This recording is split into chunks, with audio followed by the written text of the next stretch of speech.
Hey, how you doing? It's Michele Replogle with Compass, and this is your monthly market update. You know, I've missed a few market updates in the last year. I think I'd say probably done like 10 out of 12. And part of that has been because I've been busy, which is good, right? That's kind of a market update into itself. And then the other reason was I just couldn't quite get a grasp on it. This market update is designed to tell you what's going on in Santa Cruz County, tell you a little bit about the real estate market as a whole, but it has to be what I know to be true, like what I understand and what I'm seeing, because any information I give you that's off of a graph or a report that's generated, anybody can give you that. So this report for September 2024, I'm going to give you a few statistics, a few things that we see, and then I'm just going to give you the usual anecdotes I tell you about the market and things that I am experiencing with my buyers and sellers. So let's get started. First thing, we know a rate decrease is coming. The feds have said we have hit that soft landing. We are happy where we're at, and we anticipate a rate cut. If it's going to be a quarter or a half, they're not sure. I kind of keep hearing a half, but we'll see. That makes mortgage rates more attractive to buyers, and it should, help a buyer, right? Well, I'll tell you in a minute why maybe not so much. But one thing I want you to know about interest rates. So people get really excited when they hear a mortgage rate is coming.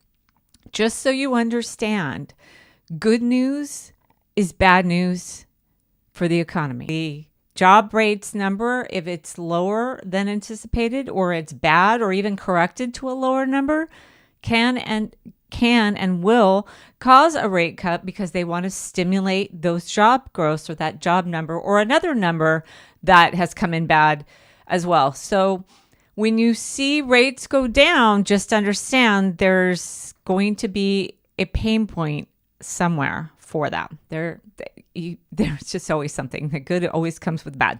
It just does. Anyway, Freddie Mac says home buyers will win with this new rate cut, and they expect home sales to rise 2.1%. But there's another bad news to that as well.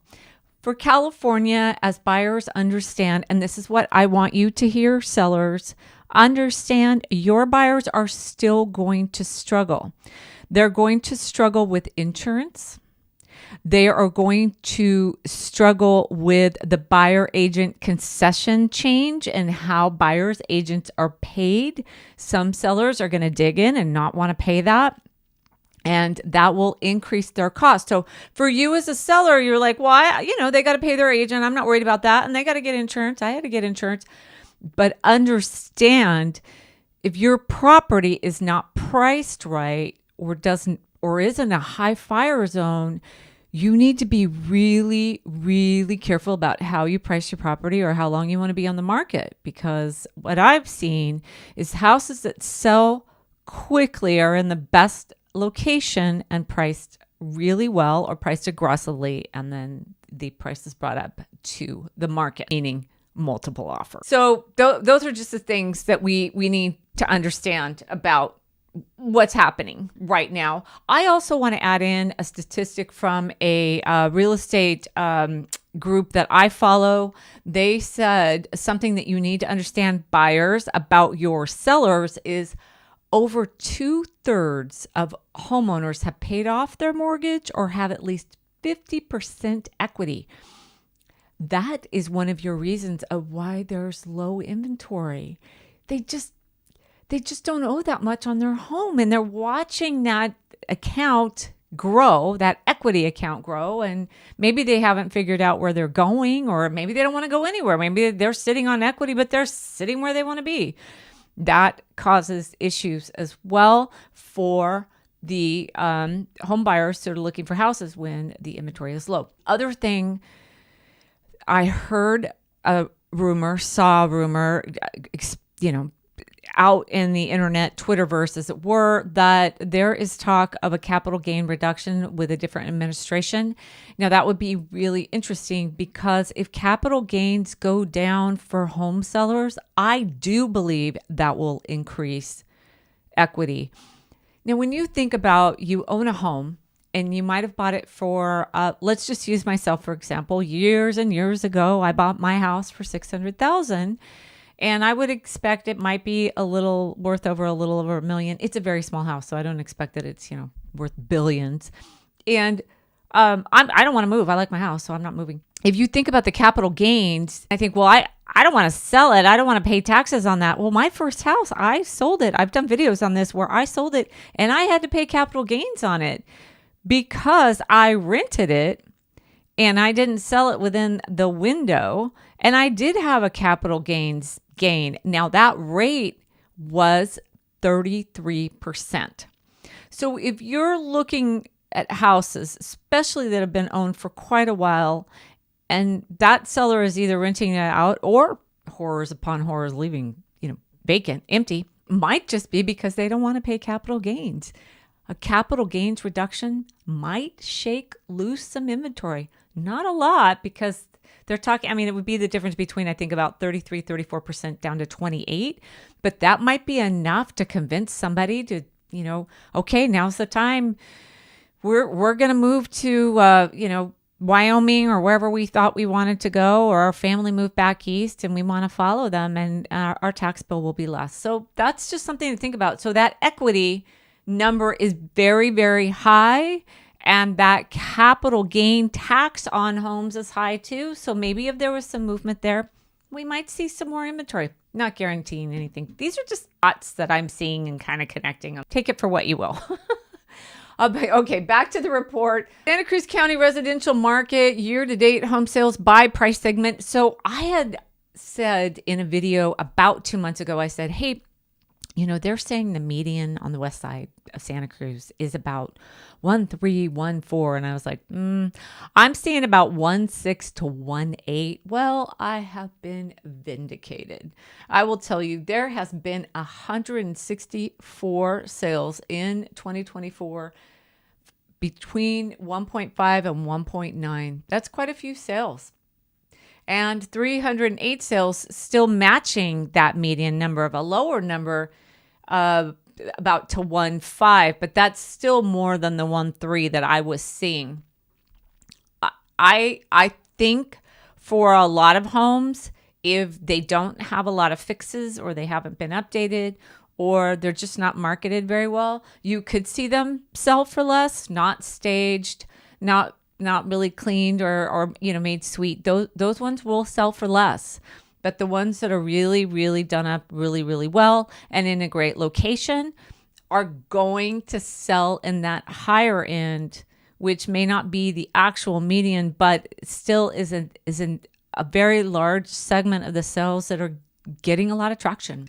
Interest rates down to 6.35. We were at around 7. In fact, I think my first 5 or 6 videos of this year, we were hitting very close to 7 or maybe a little bit over. Santa Cruz County home sales for the last 12 months, 105 in the west side, 114 in Scotts Valley, 99 Live Oak, and 102 in Boulder Creek, which is interesting when you think about Boulder Creek, because I had just mentioned earlier in the video, I talked about insurance, and I know insurance is very difficult in Boulder Creek.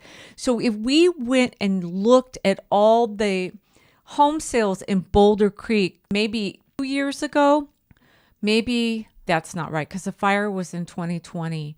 Maybe 4 years ago, right before the fire, and how those prices had really climbed up because it is a really good commute location.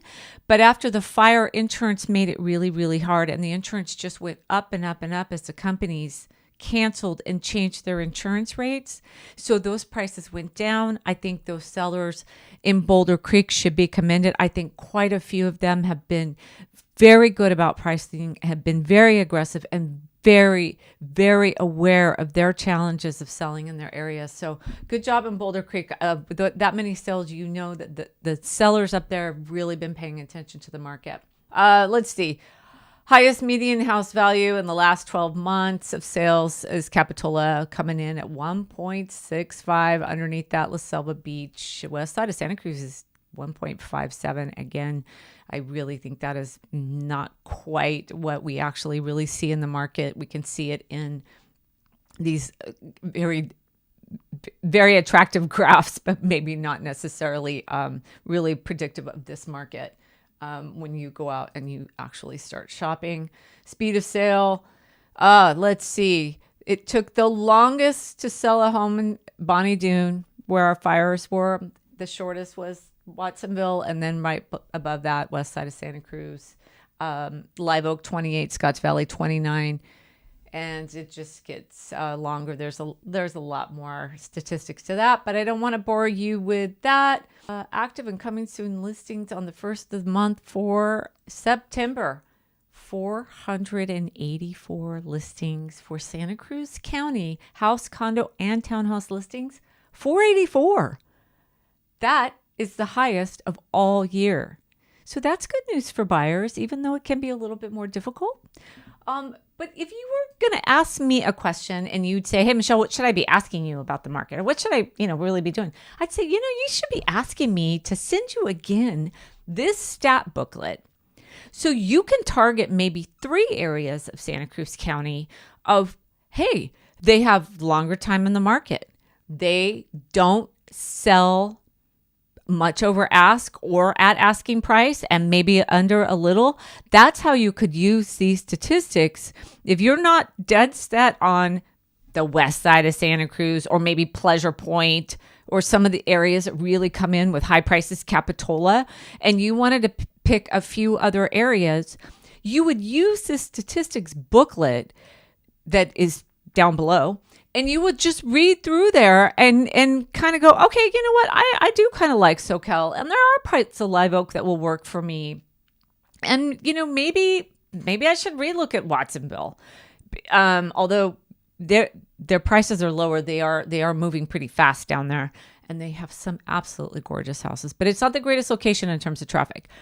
Even so, this could help you drill down into maybe getting that, like some people telling you, I want to get a great price. Well, you probably want to study some of these numbers in some of these areas and the graphs, and then time over time, right, of how when the market shifts, how those different areas react. I could spend hours talking about this and really nerd out on it. I'm at 13. Oh my gosh, I'm probably going to end at 14 minutes and I'm so sorry to keep you, but there's just a lot of information here. But let me recap this really quick. By the way, don't forget I'm a realtor. You can call me, email me, text me. I can help you. Follow me on my socials, like, comment, share, and subscribe, of course. Okay, anyway, let me get back to it. So rate decrease coming, hopefully, maybe next week we'll hear about that.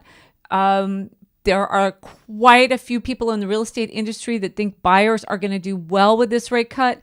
Hey, I wish you the best, but I know it's a challenge with insurance. I know it's a challenge with home condition. So many of our homes still need work, as beautiful and gorgeous and, just well done for the market. Yet they still need a few things. Pretty much every single house. I'm telling you, all the way up when I think the highest I've sold is about 3 million. They've all needed something. Every single one of them. I've sold maybe 1 or 2 houses in the last couple of years that just really didn't need anything. Pretty crazy, huh? And then, so as much as the interest rate will help buyers, to recap, insurance will still be that struggle. Property condition, you're still going to need a few things. And then, of course, we still are going to be having that conversation about buyer agent concessions being paid by who. It was great to give you all this information, and let me know any other questions you have. I am here for you. Thanks. Bye.